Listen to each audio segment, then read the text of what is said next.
Blood had a scent in the ash forests. Iron and earth, mingled with the bitter tang of fear. Isara Darkfin knew that scent well. She had worn it on her skin more times than she could count, had tasted it on the wind before battle found her. Tonight, it came with voices. Low, predatory, circling something small and precious. The moon hung like a silver wound in the sky, bleeding pale light through the skeletal branches above. Isara moved through the shadows with the silence of falling snow, her red dress a whisper of crimson against the gray-black landscape. Her white hair caught fragments of moonlight, making her appear almost spectral, a ghost born of winter and warfare. Then she saw them. 5 warriors, their armor dull and mismatched, their weapons drawn. Renegades. She recognized the torn insignias, the defiant way they wore their exile like a badge of honor. Between them, backed against an ancient oak whose roots twisted into the earth like gnarled fingers, stood a wolf cub. White as fresh snow, small as hope, trembling but not cowering. The cub's eyes found hers across the clearing. Gold, burning gold, like embers refusing to die. One of the warriors lunged, the cub yelped, and Isara moved. She was a storm given human form. Her first strike came before they registered her presence, her blade singing through the air and finding the gap between helmet and gorget. The first warrior fell, gurgling, his surprise frozen on his face even as life left his eyes. The others turned, weapons rising, but Isara was already spinning, her red dress flaring like blood on water. She fought the way winter fought spring, inevitable and merciless. Her second opponent swung a heavy axe, the kind meant to cleave through bone and armor alike. She ducked beneath it, felt the wind of its passage kiss her hair, and drove her dagger up through his ribs. He fell forward, his weight carrying him past her into the dirt.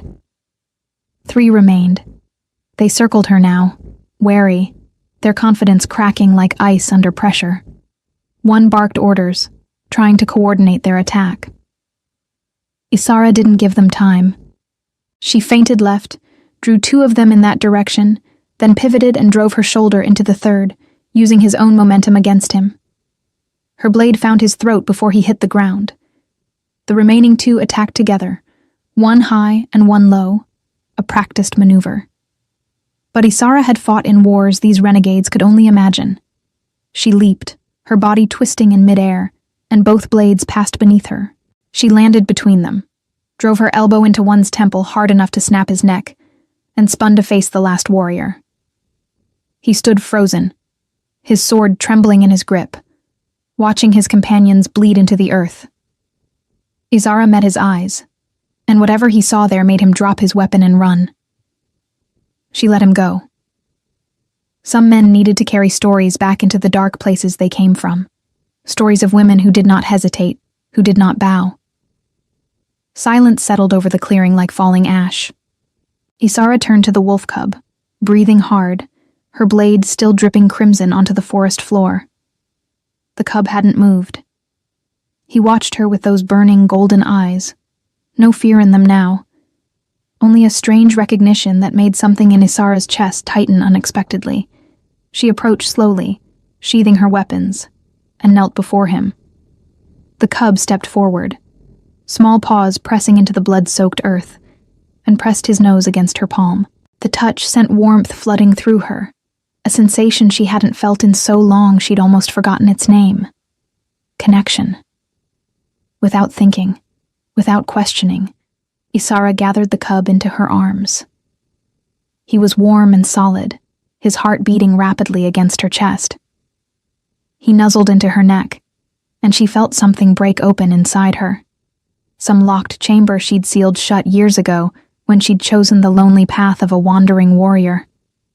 The cub made a soft sound, not quite a whimper, not quite a purr. It spoke of relief, of safety found after terror, of a trust given freely to someone who'd proven themselves worthy. Isara held him closer, her fingers tangling in his soft white fur, and for the first time in years, she didn't feel alone. She didn't know his name, didn't know where he'd come from, or why renegade warriors had been hunting him with such determination. But she knew this. She would keep him safe, whatever it cost, whatever it demanded of her. Before we begin the story, I want to thank everyone who supports the channel and loves our Alpha King romances.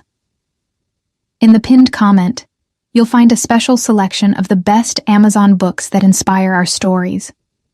If you purchase any book through those links, you'll be directly supporting the channel and helping us create more stories. Tell us where you're watching from and how old you are in the comments. I hope you enjoy the story. The moon watched them in silence as Isara carried the cub from the clearing, leaving the bodies behind for the forest to reclaim. Behind her, blood sank into hungry earth. Before her, an unknown path unfurled like a ribbon in the dark. And in her arms, a wolf cub who didn't know he was a prince slept peacefully for the first time since he'd been stolen from his father's side. The ash forests gave way to rolling hills covered in silver grass that whispered secrets to the wind. Isara walked for hours, the cub secure in her arms, occasionally waking to lick her chin before drifting back to sleep. She found shelter in a cave carved into a hillside, its entrance hidden behind a curtain of hanging willow branches that swayed like dancers in the breeze. Inside, she built a small fire, coaxing flames from dry wood and tinder she kept wrapped in oilcloth in her pack. The light painted dancing shadows on stone walls, and the warmth pushed back the night's chill. The cub woke fully then, blinking sleep from his golden eyes, and Isara watched as he explored their temporary sanctuary with cautious curiosity. He was beautiful. His fur held an almost ethereal quality, pure white without a single mark or blemish, as though he'd been carved from moonlight itself. When he moved, there was an inherent grace to him, a dignity that seemed far too mature for his small frame. He wasn't just any wolf cub. She'd known that from the moment she'd seen him. There was something royal in the set of his shoulders, something ancient in those knowing eyes. After his exploration, the cub returned to her, settling himself against her side with a contented sigh. Isara ran her fingers through his fur, marveling at its softness, and felt an unfamiliar emotion blooming in her chest. Tenderness. She who had lived by the sword, who had made herself hard as stone to survive in a world that showed no mercy to the soft, found herself melting under the simple trust of a creature who should have feared her blood-stained hands. Days became weeks. Isara tried to find the cub's pack, his family, anyone who might be searching for him. She traveled to border territories, asked questions in villages and trading posts, described the unusual white cub to anyone who would listen. But no one claimed him. No one recognized him. It was as though he'd appeared from nowhere, a ghost given form, meant for her alone. The cub, whom she'd begun calling Veyron after the old word for protector, seemed to have no desire to leave her side. He followed her everywhere, his small legs working tirelessly to keep pace. When she trained with her weapons, he watched with focused intensity, as though studying her movements, learning from her. When she hunted for food, he stayed close but quiet, instinctively understanding the need for stealth. At night, when the world grew cold and dark, Veyron would curl against her, his warm body a comfort she hadn't known she needed. Sometimes she would wake to find him watching the cave entrance, alert, protective, as though he were guarding her rather than the other way around. It made her smile, this fierce devotion from something so small. One evening, as rain drummed against the earth outside their shelter, and lightning painted the sky in shades of purple and white, Isara sat by the fire and spoke to Veyron as though he could understand every word. "Your people must be looking for you. Somewhere. Someone must be missing you terribly." Veyron lifted his head from where it rested on his paws and met her gaze. There was something so human in that look, so full of intelligence and emotion, that it stole her breath. "But you don't want to go back, do you? You've chosen me, for reasons I don't understand. You've chosen this life, this strange companionship with a woman who has nothing to offer you but protection, and whatever scraps of affection she's capable of giving." Veyron stood, crossed the space between them, and placed his head in her lap. His eyes closed, and a rumbling sound emerged from his chest. Not quite a growl, not quite a purr, a sound of contentment, of home found. Isara felt tears sting her eyes, the first she'd shed in years. She who had walked alone through battlefields, who had buried friends and lovers, who had hardened her heart against the world's cruelty, found herself undone by the simple trust of a wolf cub who had chosen her as his own. "All right," she whispered, her voice breaking. "All right, little one. I'll keep you. We'll make our own pack, just the two of us. I don't know what the future holds, but I swear to you, I'll protect you with everything I am." Veyron's tail wagged just once, and Isara laughed through her tears. It was a broken sound, rusty with disuse, but it was real. More real than anything she'd felt in years. The bond between them deepened with each passing day. Veyron grew stronger, larger, his legs lengthening and his chest broadening, but he remained devoted to Isara with an intensity that bordered on reverence. When strangers approached, he would place himself between them and her, a growl rumbling in his throat despite his youth. When she was injured during a skirmish with bandits, he'd stayed pressed against her side for 3 days, while fever burned through her, as though his presence alone could keep death at bay. And perhaps it had. Perhaps the will to live, to not leave him alone in a harsh world, had been what pulled her back from the edge. They traveled together through territories both familiar and strange, through forests where trees grew so tall their tops disappeared into clouds, across rivers so clear you could count the stones on the bottom, over mountains where the air grew thin and the cold bit with teeth made of ice. And through it all, they were inseparable. Isara found herself changing. The hardness she'd cultivated, the emotional armor she'd built around herself, began to crack. Veyron's presence was a constant reminder that connection didn't have to mean weakness, that loving something didn't make you vulnerable, it made you stronger. She began to smile more, to find joy in small things like the way morning light caught in dewdrops or the sound of Veyron's playful bark when he chased rabbits through meadows. But always, in the back of her mind, lived the question: who was he? Where had he come from? And why had those warriors been so determined to kill him? The answer came on a night when the moon was full and the world seemed painted in shades of silver and shadow. They had camped in a valley between 2 mountain ranges, sheltered from the wind but exposed to the sky. Isara sat by the fire, sharpening her blade, while Veyron slept nearby, his sides rising and falling with deep, peaceful breaths. Then the howl came, long, mournful, full of loss and longing. It echoed through the valley, bouncing off stone walls and reverberating in Isara's chest like a second heartbeat. Veyron woke instantly, his head snapping up, his ears forward. Another howl answered the first, then another, until the night was full of wolves calling to the moon, calling to each other, calling to something lost. Veyron stood, trembling, and added his voice to the chorus. His howl was young, not yet carrying the full power it would one day possess, but it was filled with such longing, such recognition, that Isara felt her heart clench. Before she could stop him, Veyron bolted from the camp, racing into the darkness with speed she couldn't match. Isara grabbed her weapons and followed, fear and dread warring in her chest. She crashed through underbrush and leaped over fallen logs, following the sound of Veyron's howls, following the thunder of paws against earth. She burst into a clearing and stopped dead. The sight before her stole the breath from her lungs and the strength from her legs. Wolves, dozens of them, their eyes glowing in the moonlight, their bodies massive and powerful. They formed a semicircle around the clearing's edge, watchful, protective. And in the center, surrounded by his pack, stood a man.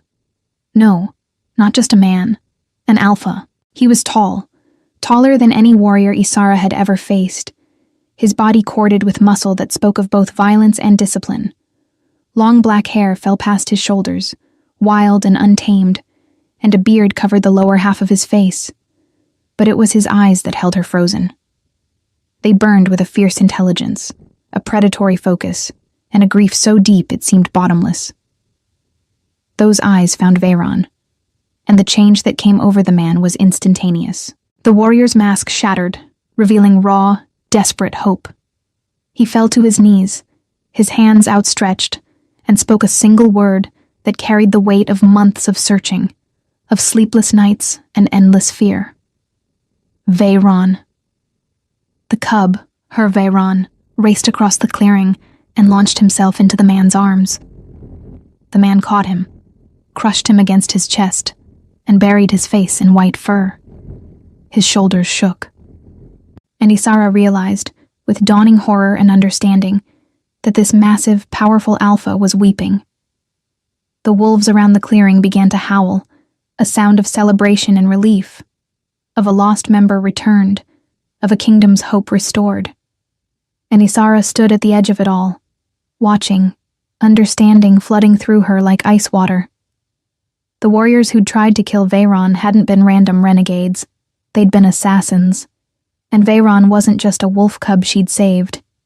He was an heir. A prince. The son of the man who now held him as though he'd never let go.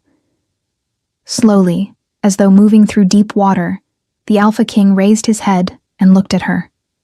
His eyes, still wet with tears, found hers across the clearing. And in that moment, everything changed. Lorik Sunhollow had spent 3 months searching for his son. 3 months of sleepless nights and fruitless hunts, of following cold trails and chasing ghosts. 3 months of living with the crushing fear that his only child, his last connection to his beloved mate who died bringing their son into the world, was gone forever. His pack had been attacked by coordinated forces, enemies who'd used the chaos of battle to steal what was most precious to him.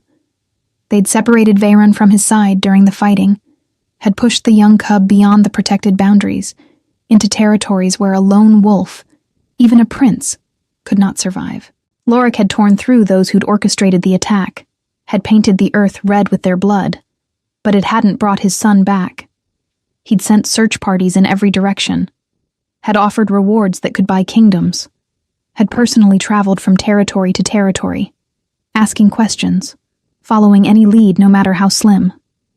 And every night, when he returned to his den alone, the absence of his son's small form curled against his side was a wound that wouldn't heal. Until tonight. Until the howls had risen in the valley, and he'd heard a voice he'd thought silenced forever. Veyron. His son. Alive. And now Lorik knelt in the clearing, holding the precious weight of his child, feeling the rapid beat of a heart he'd feared had stopped forever, and he wept with a relief so profound it threatened to unmake him. But even through his tears, even through the overwhelming joy of reunion, his alpha senses were active, assessing, protecting the woman who stood at the clearing's edge. He'd scented her before he'd seen her, had smelled blood and steel and something else, something wild and untamed that called to the wolf in him. When he looked at her, he saw moonlight made flesh, a warrior born of winter's heart, dangerous and beautiful in equal measure. More importantly, he saw the way Veyron kept glancing back at her, the way his son's body remained oriented toward her even while pressed against his own chest. The bond was obvious, undeniable. This woman, this strange creature with white hair and a red dress that whispered of blood and passion, had become something to his son, something important. Lorik gently set Veyron down and rose to his full height. His pack tensed, reading his body language, ready to attack or defend based on his command. But Lorik held up a hand, stilling them, and began to walk toward the woman.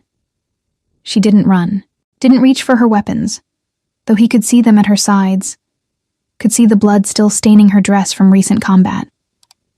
She simply stood there, watching him approach with eyes the color of storm clouds, waiting. He stopped a few feet from her, close enough to see the slight tremor in her hands, the pulse beating rapidly at her throat, the way her breath came just a bit too fast.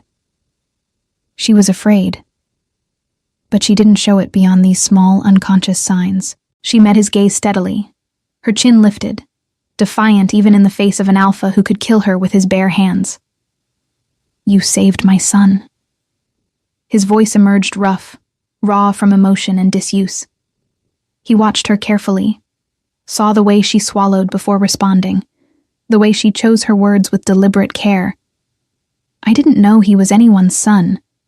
He was being hunted by renegade warriors. I stopped them." "How many?" "5. Lorik blinked, studied her with new intensity. 5 trained warriors, and she stood before him without mortal injury, wearing their blood like a badge of honor. Either she was lying, or she was far more dangerous than her slender frame suggested. "You killed 5 warriors to save a wolf cub you didn't know?" She met his gaze without flinching. "They were going to kill him. I don't let things like that happen when I can stop them." Something shifted in Lorik's chest. Respect, certainly. Admiration, perhaps, but also something else, something more primal and possessive.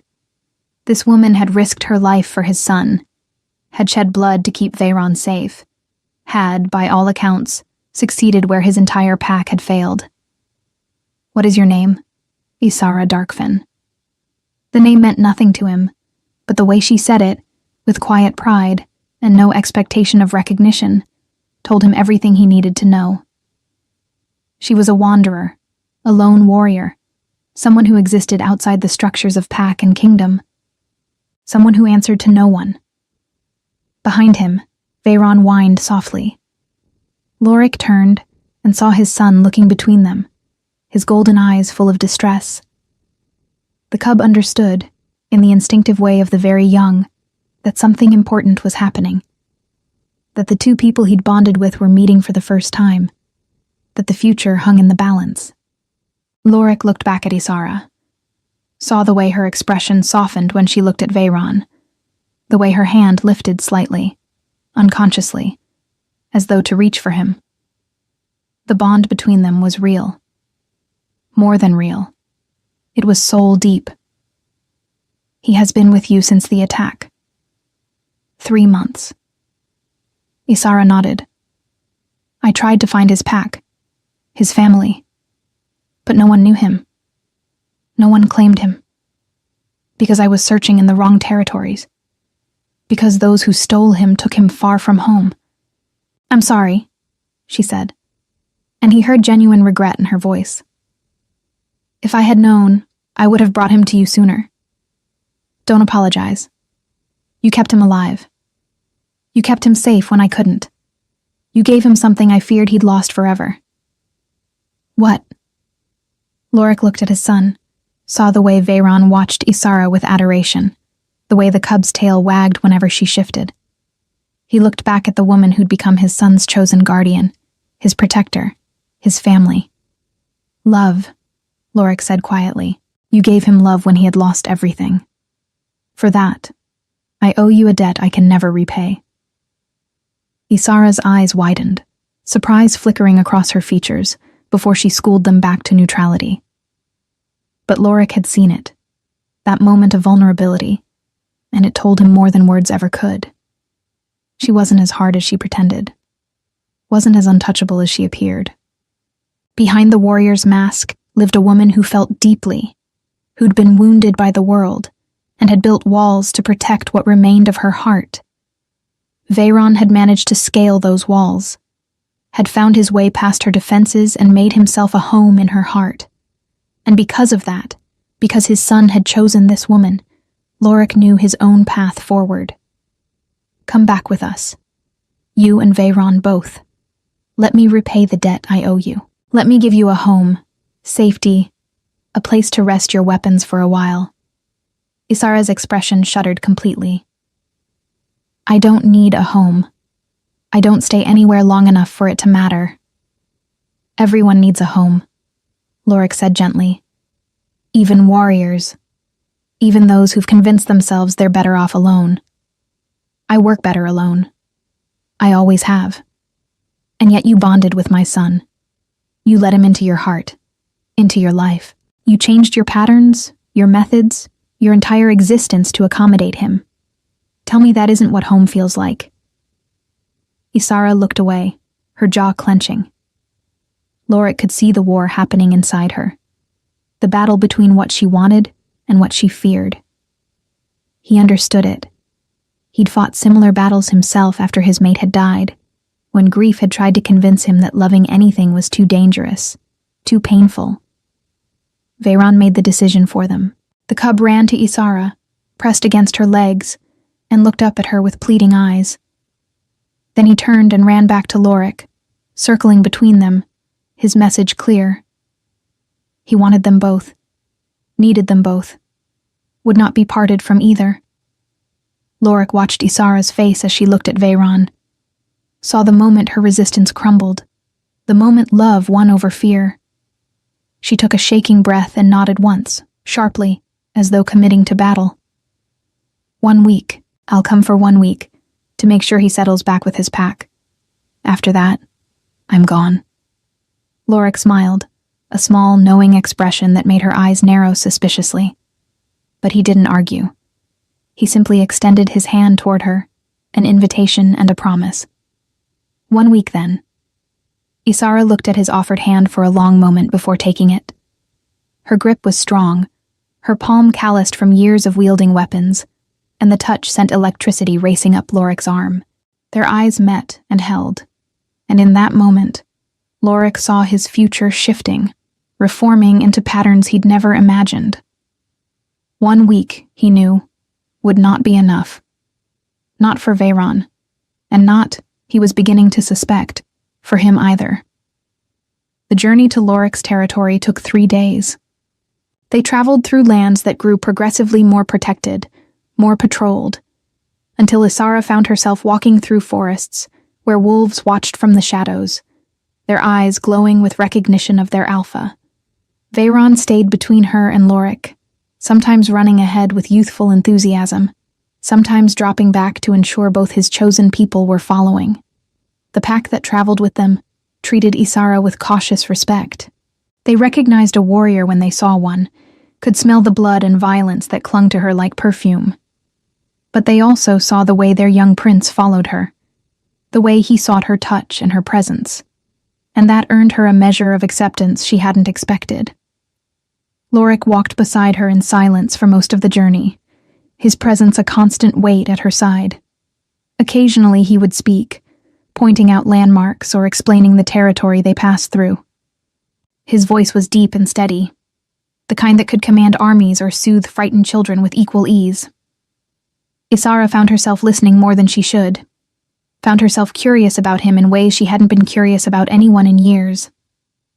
At night, when they made camp, Lorik would handle the pack's business while Isara tended to Veyron. She'd check him over for injuries, though he never had any, and share her food with him, though Lorik's hunters always brought down more than enough for everyone. It was ritual, she realized, a way of maintaining the bond they'd formed, of reassuring both of them that nothing had changed despite their changed circumstances. But things had changed. She could feel it in the way Veyron would curl between her and Lorik at night, creating a bridge between them with his small body. Could see it in the way Lorik's eyes would find her across the campfire, studying her with an intensity that made her skin prickle with awareness. Could sense it in the way the pack was starting to watch her differently, not as an outsider, but as something else, something more. On the third evening, as the sun set in a blaze of orange and gold, they crested a final hill, and Isara saw Lorik's kingdom spread before them. It stole her breath. A massive den complex had been carved into the side of a mountain, its entrance flanked by waterfalls that caught the dying light and turned it to liquid fire. Terraces and platforms extended from the mountain's face, connected by bridges made of woven wood and living vines. Wolves moved through the spaces, some in animal form, some in human, creating a living tapestry of motion and purpose. Smoke rose from communal fires, carrying the scent of roasting meat and herbs. Children, both human and wolf, played in cleared spaces while adults watched over them with vigilant care. It was beautiful, more than beautiful. It was alive, thriving, a testament to what could be built when people worked together, when they had something worth protecting. "This is home," Lorik said quietly, watching her face. This is what you saved when you saved Veyron. He is my heir, the future of all you see before you. Without him, this would have fallen to chaos and war. Rival alphas would have torn it apart, fighting for dominance. Isara couldn't find words. She'd saved Veyron because it was the right thing to do, because she couldn't stand by and watch something small and innocent be murdered. She hadn't thought about consequences beyond the immediate, hadn't considered that one act could ripple outward and touch so many lives. I didn't do it for this, she finally managed. I didn't do it for reward or recognition. I know, Lorik said. That's what makes it matter. That's what makes you remarkable. Their eyes met and held, and Isara felt something shift inside her, some tectonic plate of emotion moving beneath the surface of her carefully maintained control. She looked away first, unable to bear the weight of his gaze, the way he seemed to see through all her armor to the vulnerable flesh beneath. Veyron barked, impatient to be home, and the moment broke. Lorik smiled, a real smile that transformed his fierce features into something almost gentle, and gestured for them to continue down the hill. Come, let me show you what you've preserved. The pack's welcome was overwhelming. Wolves howled and humans cheered as Lorik walked through the main gates with Veyron at his side. Children ran forward, wanting to touch the returned prince, to assure themselves he was real. Adults pressed close, their relief palpable, their joy transforming the air into something electric and alive. And through it all, Isara walked at Lorik's other side, feeling displaced and out of place, a creature of solitude thrust into the heart of community. She wanted to retreat, to find a quiet corner and disappear, but Lorik kept her close with a hand at her elbow, his touch gentle but firm. This is Isara Darkfen, he announced, his voice carrying across the assembled pack. She is the warrior who found my son when he was lost, who protected him when I could not, who defeated 5 assassins to keep him safe. She is a hero of this pack, whether she claims the title or not, and you will treat her with the honor she deserves. The pack erupted in cheers again, and Isara felt her cheeks burning. She wasn't used to this, wasn't used to recognition or praise or attention of any kind. She'd spent so long being invisible, being the shadow that passed through without leaving a mark, that being seen felt almost painful.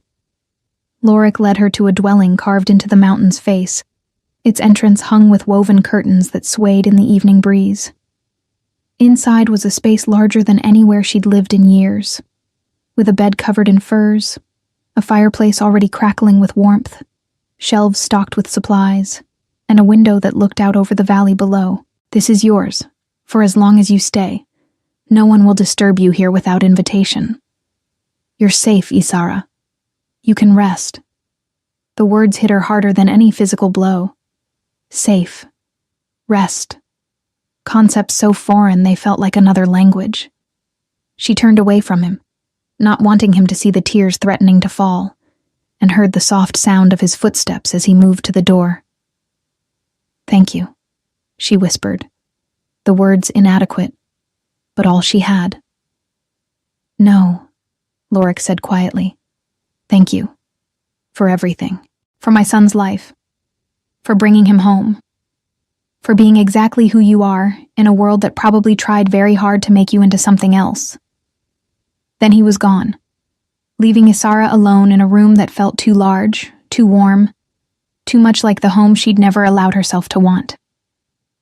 Veyron padded into the room a moment later, as though summoned by her need for companionship. He jumped onto the bed and settled himself on the furs, his golden eyes watching her expectantly. Isara joined him, laying down beside the cub who'd changed her life in ways she was only beginning to understand. Outside, the pack's celebrations continued, their voices carrying through the mountain, singing songs of reunion and thanksgiving. And inside, in a room carved from stone and warmed by fire, Isara Darkfen closed her eyes, and for the first time in longer than she could remember, felt something that might have been peace. The week passed in a blur of contradictions. Isara maintained her distance from the pack, keeping to the edges of gatherings, observing but not participating. Yet Veyron drew her in despite her resistance. The young prince insisted on including her in his daily routines, from morning training sessions with young pack members to evening story circles where elders shared tales of wolves and warriors, of love and loss, of battles won and prices paid. And always, there was Lorik. The Alpha King moved through his responsibilities with quiet competence, settling disputes and making decisions that affected hundreds of lives. Yet his attention kept returning to her. She would feel his gaze across crowded spaces, would turn to find him watching her with an expression she couldn't quite read. Not desire, though she sensed that simmering beneath the surface. Something deeper. Something that terrified her more than any blade. On the fourth day, she found him alone in a training ground carved into a plateau overlooking the valley. He moved through combat forms with deadly grace, his body a weapon honed by years of warfare and leadership. Sweat gleamed on his skin despite the cool morning air, and his muscles flexed and released with predatory efficiency. Isara watched from the shadows, transfixed despite herself. He knew she was there. She saw the slight shift in his stance, the way his awareness extended to include her presence. But he didn't stop, didn't acknowledge her, simply continued his forms until he'd completed the sequence. Only then did he turn to face her, breathing steady despite the exertion. You move like someone who's fought for their life more times than they can count. So do you, Isara replied, stepping from the shadows. Your reputation doesn't do you justice. Lorik grabbed a cloth and wiped his face, his eyes never leaving hers. What have you heard of me? That you're ruthless with enemies and protective of allies. That you became Alpha King at an age when most wolves are still learning to lead small packs. That your mate died bringing your son into the world and you've ruled alone since, refusing all offers of political marriage or alliance through bonding. All true, Lorik said quietly. My mate, Saria, was my anchor. When she died, part of me died with her. I've spent the years since trying to be the leader my people need while carrying a wound that never quite heals. Isara understood that kind of loss. Not the loss of a mate, but loss nonetheless. She'd buried friends and family, had walked away from places and people she'd cared for, because staying meant watching them change or die. Had learned to keep her heart locked away, because opening it to others only invited pain. Why tell me this? Lorik set down the cloth and walked toward her, each step deliberate and measured. Because you understand. I can see it in your eyes, in the way you hold yourself apart even when Veyron is pulling you closer. You've lost things too, important things. And you've decided it's easier not to connect, not to care, than to risk that kind of pain again. He stopped an arm's length away, close enough that she could feel the heat radiating from his body, could smell the salt of his sweat mingled with something wilder, something that called to a part of her she usually kept leashed. But it's not easier, is it? It's just lonelier. And loneliness is its own kind of death, slower but no less final. Isara wanted to argue, wanted to tell him he was wrong, that she was fine alone, that she'd chosen this path and had no regrets. But the words wouldn't come. Because he was right. Because Veyron had shown her what she'd been missing, what she'd sacrificed in the name of self-protection. And because this man, this Alpha King, who ruled hundreds but stood before her with vulnerability in his eyes, was offering her something she didn't know how to accept. I don't know how to be anything other than what I am. I'm not asking you to change, Lorik said softly. I'm asking you to stay, to let yourself be part of something larger than survival, to let Veyron keep the mother he's chosen, and if you're willing, to let me know you. Not the warrior, not the legend. You, Isara, the woman behind the blade. His hand lifted, hovering near her face, asking permission. Isara's breath caught. She should step back, should reinforce her boundaries, should remind him and herself that she was leaving at the end of the week, that this was temporary, that nothing had changed.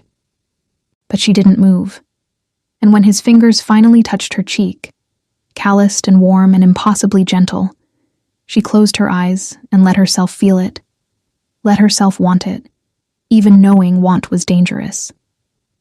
1 week is up in 3 days, she whispered. Then we have 3 days, Lorik replied. 3 days to figure out if this is something worth fighting for, worth the risk, worth the fear. And if it's not, then you leave with my blessing and my gratitude. And Veyron learns that sometimes love means letting go. But if it is... Isara opened her eyes and found him watching her with an intensity that made her knees weak. His thumb traced the curve of her cheekbone, a touch so tender it made her ache. If it is, then we find out what happens when two people who've forgotten how to hope decide to try again. Together. The kiss, when it came, was inevitable. Lorik's lips met hers with a gentleness that contrasted sharply with his warrior's frame, a reverence that spoke of something precious being handled with care. Isara responded without thinking, her hands finding his shoulders, her body leaning into his warmth. The kiss deepened, becoming something hungrier, more desperate, years of loneliness and denial combusting into sudden flame. When they finally pulled apart, both breathing hard, Lorik rested his forehead against hers and laughed, a sound of wonder and disbelief. "My son," he said, "has excellent taste in mothers." "I haven't agreed to anything," Isara protested weakly. "No," Lorik agreed, his lips quirking into a smile. "But you're considering it. That's more than I hoped for 3 days ago." He was right. She was considering it, considering the impossible, considering staying. The remaining 3 days transformed into something out of time. Lorik carved space in his schedule to show Isara his kingdom, to introduce her to the people who made it function. She met healers who'd spent lifetimes studying the arts of mending bodies and minds, hunters who provided for the pack with skill and honor, teachers who shaped young minds, and warriors who defended borders with unwavering dedication, artisans who created beauty for beauty's sake, reminding everyone that life was more than survival. And everywhere they went, Veyron was there, a small white shadow connecting them, delighted by his father's attention and his chosen mother's presence. The cub was thriving, his confidence growing daily, his personality emerging in ways that filled Isara with unexpected joy. He was curious and brave, gentle with younger cubs, but fierce in play fighting with older ones. He had his father's strength and, she liked to think, a bit of her stubbornness. On the 6th evening, Lorik took her to a hot spring hidden in the mountains above the den complex. Steam rose from crystalline water, creating clouds of warmth in the cool night air. Stars scattered across the sky above them like diamonds spilled on black velvet, and the moon, nearly full again, watched over them with benevolent indifference. They undressed with their backs to each other, a gesture of respect and privacy, and slipped into the water. The heat sank into Isara's muscles, loosening knots she'd carried for years, easing tensions she hadn't realized she held. She sighed, tipping her head back to rest on the smooth stone at the pool's edge, and felt something inside her finally relax. When she opened her eyes, Lorik was watching her from across the pool, his expression unguarded in a way she'd never seen. Not the Alpha King, not the fierce warrior, just a man, scarred and weary, and achingly human despite the wolf that lived beneath his skin. "Tell me about her," Isara said quietly. "Your mate, Saria." Lorik was silent for so long she thought he wouldn't answer. Then he took a breath and began to speak, his voice carrying across the water like a prayer. "She was light. I know that's a cliché, but it's true. She made everything brighter just by existing. When I met her, I was young and angry, convinced that strength meant never showing weakness, never admitting fear. She taught me that real strength is vulnerability, that admitting you're scared or hurt or overwhelmed doesn't make you less, it makes you human. Real." He paused, his hands trailing through the water, creating ripples that caught moonlight. "We had 5 years together.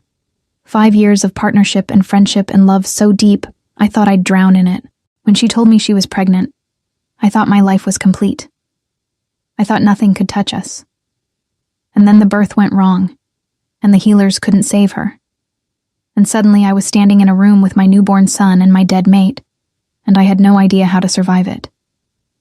Isara's chest tightened with sympathy. She understood that kind of loss, the way it carved you hollow and left you stumbling through life not quite alive. How did you? Survive it, I mean. Lorik looked at her, his eyes reflecting starlight. Veyron. He needed me, so I couldn't fall apart. I had to keep going, keep leading, keep being the alpha my pack needed, even when all I wanted was to rage at the injustice of a world that would take someone so vital and leave me behind. And eventually, the grief became something I could carry instead of something that carried me. It never went away, but it became bearable. Do you still love her? Every day. But love doesn't have to be exclusive. The heart isn't a finite thing, Isara. It doesn't run out of room. Loving her doesn't mean I can't love again. It just means I know how precious love is. How rare. How worth the risk. Isara felt tears sliding down her cheeks, hot against her cooling skin. I don't know if I can do this. I don't know if I'm brave enough. Lorik moved through the water, crossing the distance between them until he was close enough to touch. His hands framed her face, thumbs brushing away her tears with infinite gentleness. You killed 5 warriors to save my son. You've survived as a lone warrior in a world designed to break people like you. You've kept your heart soft enough to bond with a wolf cub despite every reason to stay closed off. You're one of the bravest people I've ever met, Isara. The question isn't whether you're brave enough. It's whether you trust yourself enough to try. What if I hurt him? What if I hurt you? What if I wake up one day and the walls I've built come crashing back down and I push you both away? Then we'll deal with it. Together. That's what family means. Not perfection. Not never struggling. It means facing the hard things together instead of alone. I don't want to leave, she whispered, the admission tearing out of her like a confession. I don't want to go back to the way things were, but I'm terrified. Lorik. I'm so terrified of wanting this and losing it. I know, he said softly. I've been terrified since the moment I realized I was falling for you. Since I understood that Veyron hadn't just found a protector, he'd found a mother. And I'd found... He paused, his voice dropping to something barely audible. Someone who makes me want to hope again. Someone who makes me believe that maybe, just maybe, I get to have this twice in one lifetime. Isara's breath caught. Falling for you. The words hung in the air between them, huge and terrifying and impossibly beautiful. She searched his eyes, looking for doubt or uncertainty, and found only truth. Raw, vulnerable, absolutely terrifying truth. She closed the distance between them and kissed him with everything she had, pouring years of loneliness and fear and desperate longing into the touch. Lorik responded with matching intensity, his arms wrapping around her, pulling her against him until no space remained between them. They broke apart gasping, clinging to each other in the warm water, both shaking with emotion and want, and the overwhelming sense that something fundamental had just shifted in the universe. Stay, Lorik said against her lips. Please. Stay with us. With me. Let me spend the rest of my life proving to you that you made the right choice, that taking this risk was worth it. Isara pulled back just enough to see his face, to read the desperate hope there, the fear that matched her own. She thought about Veyron, about the way the cub had looked at her with unconditional trust, thought about the pack, about the way they'd welcomed her despite her strangeness, despite her resistance. Thought about Lorik, about the way he saw through her armor to the woman beneath, about the way he'd lost everything once and was willing to risk it all again.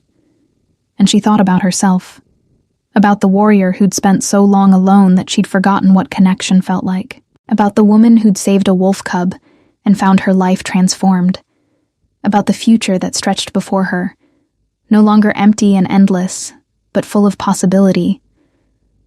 Yes, she said simply. Yes, I'll stay. The joy that transformed Loric's face was worth every moment of fear. He kissed her again, softer this time, a promise and a benediction. And Isara felt something inside her that had been frozen for years finally thaw. When they returned to the den complex, hand in hand, they found Veyron waiting at the entrance to her dwelling. The cub took one look at them, at their joined hands and matching expressions, and his tail began wagging so hard his entire body shook. He howled, high and joyful, and the sound was taken up by wolves throughout the complex until the night rang with celebration. Loric laughed, scooping his son into his arms, and looked at Isara with such tenderness it stole her breath. It would seem our son approves. Our son. The word settled into Isara's heart like a key finding its lock. She reached out and ran her fingers through Veyron's soft fur, feeling the cub lean into her touch, and smiled through fresh tears. Then I guess it's official. Not quite, Loric said, his expression turning serious. There are rituals, ceremonies. The pack will need to formally accept you as their Luna, as my mate and Veyron's mother. It's not simple, Isara. You'll be taking on responsibilities and expectations. You'll be tied to this place, these people. Your freedom will be limited in ways it never has been before. Isara met his gaze steadily. I spent my whole life free and alone. I think I'd like to try bound and beloved for a while. See how it fits. Loric's eyes darkened with emotion. Then tomorrow we begin. Tomorrow, I start the process of making you mine in the eyes of the pack and the world. Tomorrow Isara Darkfen becomes Isara Sunhollow. The name sent a shiver through her. A new identity, a new life, a new purpose. Everything she'd never let herself want, offered freely, without condition. Tomorrow then, she agreed. But tonight we just be. The three of us. A family. They spent the night together in her dwelling. The three of them curled on furs before the fire. Veyron slept between them, his small body warm and vital, his breathing deep and peaceful. Loric held her close, his arms a shield against the world, his presence a promise that she would never be alone again. And Isara, for the first time in longer than she could remember, slept without nightmares, without waking every few hours to check her surroundings, without the constant tension of a warrior who can never fully rest. She slept the way the safe sleep, the way the love sleep, and it was everything. The bonding ceremony took place under the full moon 3 weeks later. Those weeks had been a whirlwind of preparation and integration. Isara trained with the pack's warriors, proving her skills and earning their respect through demonstration rather than reputation. She met with the Council of Elders, answering their questions about her past and her intentions, showing them that while she might be a stranger, she was committed to becoming one of them. Some resisted. Some questioned whether a lone warrior could truly become Luna, whether someone without pack bonds could understand what it meant to lead beside an alpha. But Loric stood firm, and Veyron's obvious devotion to her won over many doubters. The young prince refused to be separated from her, insisted on her presence at every important event, and made it clear in the way only children can that she was already his mother in every way that mattered. The night of the ceremony, the entire pack gathered in a natural amphitheater carved by ancient rivers, its walls towering stone and its floor smooth rock. Fires burned in a circle around the space, casting dancing shadows and bathing everything in gold and amber light. The moon hung full and massive overhead, so close it seemed you could reach up and touch it. Isara wore white for the first time in her life, a dress made of silk and wolf fur, elegant and wild at once. Her white hair hung loose down her back, woven through with silver threads that caught the firelight. She wore no weapons, had left her blades in her dwelling, a gesture of trust and vulnerability that still felt strange after so many years of never being unarmed. Loric stood at the center of the amphitheater, dressed in black leather and fur, his long hair braided with beads that clicked softly when he moved. He looked every inch the Alpha King, powerful and commanding. But when his eyes found her across the crowd, she saw only the man who'd wept in her arms, who'd shared his fears and hopes, who'd shown her that strength and vulnerability could coexist. The ceremony was beautiful and terrifying. It involved bloodletting and oath-taking, involved linking her life force to Lorik's and to the Pack's, involved accepting responsibility for hundreds of lives and promising to put their welfare above her own wants. Isara spoke the words clearly, her voice carrying across the amphitheater, meaning every syllable. I, Isara Darkfen, renounce my solitary path and claim Pack, family, and purpose. I bind myself to Lorik Sunhollow, Alpha King, as mate and partner. I claim Varen Sunhollow as my son, my responsibility, my heart. I accept the mantle of Luna and swear to protect, guide, and serve this Pack with everything I am. Lorik's response was equally powerful, his deep voice resonating with authority and emotion. I, Lorik Sunhollow, Alpha King, claim Isara Darkfen as my mate, my Luna, my equal in all things. I give her my trust, my loyalty, my heart. I bind myself to her, as she has bound herself to me, until death separates us, or the world ends, whichever comes first. They cut their palms and pressed them together, their blood mixing and dripping onto the stone beneath their feet. Power surged through Isara, the Pack's collective energy flowing into her, accepting her, making her one of them. She gasped at the intensity of it, at the sensation of hundreds of consciousnesses brushing against hers, acknowledging her, welcoming her home. When it was done, when the words were spoken and the blood was spilled and the bonds were forged, Lorik pulled her into his arms and kissed her before the entire Pack. The crowd erupted in howls and cheers, celebration exploding through the amphitheater like wildfire. Veyron, who'd watched from a place of honor near the front, transformed. His small cub body shifted and grew, elongating and strengthening, until a young wolf stood in his place, white as snow, golden eyes blazing with joy. It was his first transformation, a sign that the trauma of his separation from his father had finally healed, that he felt safe enough to access his true nature. He bounded forward and launched himself at them, his greater size nearly knocking them both over. Lorik laughed and caught him, and Isara wrapped her arms around them both. The three of them tangled together in a heap of limbs and joy and love. The celebration lasted until dawn.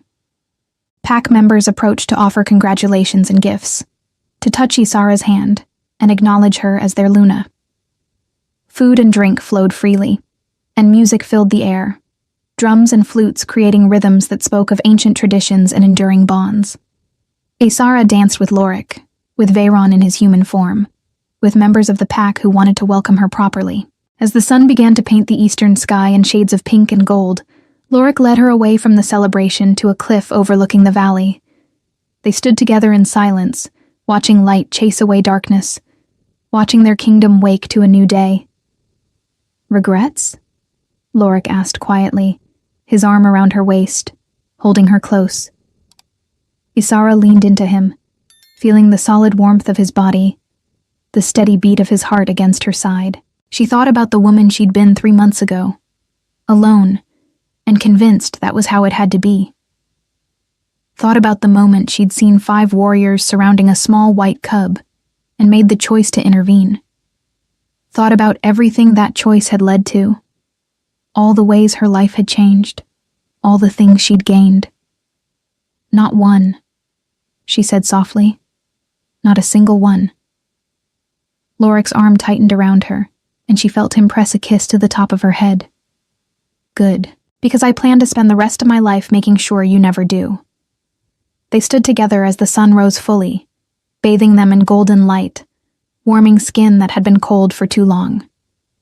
Behind them, they heard Veyron's howl, young and strong and full of happiness, calling them back to the celebration, back to their Pack, back to the life they'd chosen together. Isara took Lorik's hand and turned away from the sunrise. They walked back together, Luna and Alpha, equal and bonded, heading toward a future that was uncertain and challenging and absolutely, perfectly right. The first year of their union brought challenges Isara had never anticipated. Being Luna meant more than standing beside Lorik at ceremonies and public events. It meant mediating disputes between pack members, organizing defenses, ensuring the pack's resources were distributed fairly, and making decisions that affected lives in ways both immediate and far-reaching. There were days when the responsibility threatened to overwhelm her, when she missed the simplicity of her old life, where her only concerns were survival and the next contract. On those days, Lorik would find her wherever she'd retreated, would sit beside her in silence until she was ready to talk, would remind her that she didn't have to be perfect, just present. And there was Veyron. The young prince was growing rapidly, his body filling out with muscle and grace, his personality developing in ways that filled her with pride and occasional terror. He was fearless, sometimes recklessly so, and had his father's tendency to lead from the front, to put himself between danger and those he loved. She understood it, recognized it as the same instinct that had driven her into that clearing to face 5 warriors, but understanding didn't make watching him train with full-grown warriors any easier. He called her mother without hesitation now, had never once questioned her place in his life or his heart. He came to her with his triumphs and failures, his questions and fears, treating her with the same trust he gave Lorik. It humbled her, that trust, made her determined to be worthy of it. The pack's initial wariness faded as they saw how she and Lorik worked together, how they balanced each other's strengths and weaknesses. Where Lorik was decisive and commanding, Isara was thoughtful and strategic. Where she was direct and sometimes harsh, he was diplomatic and patient. Together, they created a leadership that was both strong and compassionate, that protected fiercely, but also nurtured. Threats came, as they always did. Rival packs tested their borders, seeing if the Alpha King's new mate had made him soft, had divided his attention and weakened his resolve. They learned quickly that Isara Sunhollow was not a weakness, but a weapon, that she fought with the same lethal skill she'd always possessed, but now with the full weight of the pack behind her. The first time she led a defensive party against border raiders, Lorik had wanted to go instead, had struggled with the Alpha's instinct to protect his mate from danger, but Isara had taken his face in her hands and reminded him that she'd survived alone for years, that being his Luna hadn't made her fragile, hadn't stolen her edge.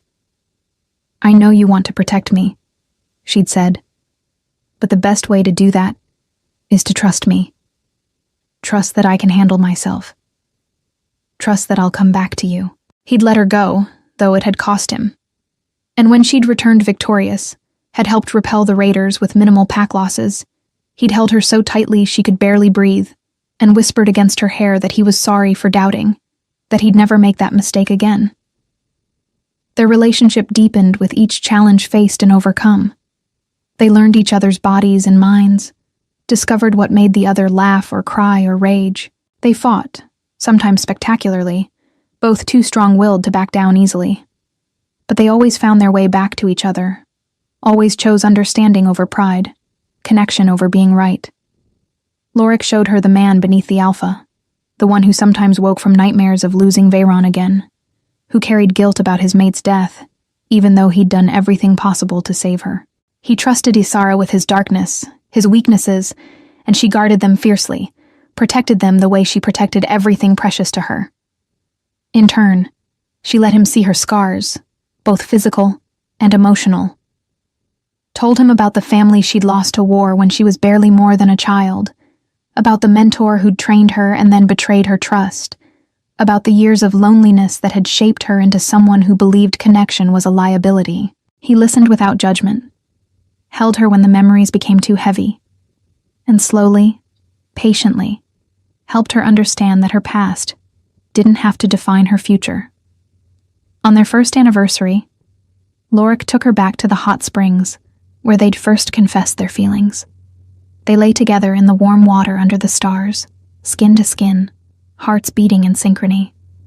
"I love you," he said, the words still holding the power to make her breath catch. "I love who you were, who you are, who you're becoming. I love your strength and your vulnerability, your fierceness and your gentleness. I love that you chose this, chose us, when you could have chosen anything. Isara traced the line of his jaw, feeling the rasp of his beard against her palm. A year ago, I thought I knew what my life would be. Alone, moving from place to place, never staying long enough to call anywhere home. And then a wolf cub looked at me with gold eyes and chose me, and his father looked at me with eyes that held the same gold and chose me too. And suddenly everything changed. She paused, gathering her thoughts, trying to find words for emotions that felt too large for language. You terrified me. This terrified me. The idea of loving someone, of being responsible for someone's happiness, of letting myself want something this much. It went against everything I'd taught myself. But I'm glad I was terrified. I'm glad I did it anyway. Because this, us, our family, it's the bravest thing I've ever done, and the best. Lorik kissed her then, deep and slow and full of promise, and they made love under the stars, their bodies speaking what words couldn't, celebrating the choice they'd made and continued making every day. When they returned to the den complex the next morning, they found Veyron waiting with news. He'd been accepted into the elite warrior training program, had proven himself skilled and dedicated enough to train alongside the pack's best fighters. The pride on his young face made Isara's chest tight with emotion. She pulled him into a hug.